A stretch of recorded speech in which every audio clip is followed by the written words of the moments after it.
तेबे दर्शक बंधु क्रिकेट जगत आसला एक ताजा खबर। तेबे दक्षिण आफ्रिका टी20 सीरीज पई भारतीय दल घोषणा हला। देखंतु केउ माने रहिले एवं केउ माने बाहरिले। तेबे हाँ दर्शक बंधु, दक्षिण आफ्रिका विपक्ष में टी20 सीरीज पई टीम इंडिया घोषणा करा जायछि। रायपुर रे भारत एवं दक्षिण आफ्रिका मध्य द्वितीय एक दिवसीय दिनिकिया समय बीसीसीआई 5 मैच विशिष्ट टी20 सीरीज पई 15 जणिया दल घोषणा करिछि एवं सेथिरे सूर्य कुमार यादव दलर अधिनायक होइछन्ति। तेबे सबुठार बड़ कथा हेउछि सुमन गिल एवं हार्दिक पांड्या को प्रत्यावर्तन, जो माने आघात पर दल को फेरिछन्ति। तेबे हाँ दर्शक बंधु, भारतीय क्रिकेट नियंत्रण बोर्ड बुधवार डिसेंबर 3 तारिख रे रायपुर रे टी20 सीरीज पई दल चयन करिछि। 5 मैच विशिष्ट सीरीज पई खेलाड़ी चयन उपर आलोचना पाई चयन कमिटी बैठक करिथिला।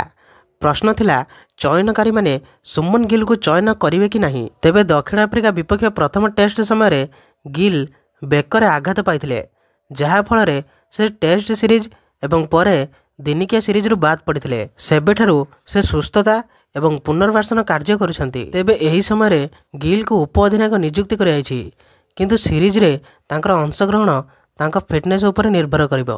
तेबे दक्षिण आफ्रिका विपक्ष 5 मैच विशिष्ट टी20 सीरीज पई भारतीय दल घोषणा होइछि। तेबे प्रथम नंबर रे अछंती कैप्टेन सूर्य कुमार यादव, ताहापर सुमन गिल, अभिषेक शर्मा, तिलक वर्मा, हार्दिक पांड्या, शिवम दुबे, अक्षर पटेल, जितेश शर्मा, संजू सैमसन, जसप्रीत बुमराह, वरुण चक्रवर्ती, अर्शदीप सिंह, कुलदीप यादव, हर्षित राणा एवं वाशिंगटन सुंदर। तेबे एही सब खेलाड़ी भारतीय टी20 स्क्वाड रे सामिल होइछन्ति। तेबे आपण माने गोटिए गोटे दल गढ़ंतु एवं कमेंट माध्यम केउ केउ खेलाड़ी को सामिल करछन्ति लेखंतु। देखिबा कहार केते भलो टीम हेउछि। तेबे एही भली प्रकार वीडियो देखे पई आपण माने एही चैनल को सब्सक्राइब कर दियंतु, कारण एही भली प्रकार वीडियो आपण माने एही चैनल देखिउ पाइबे।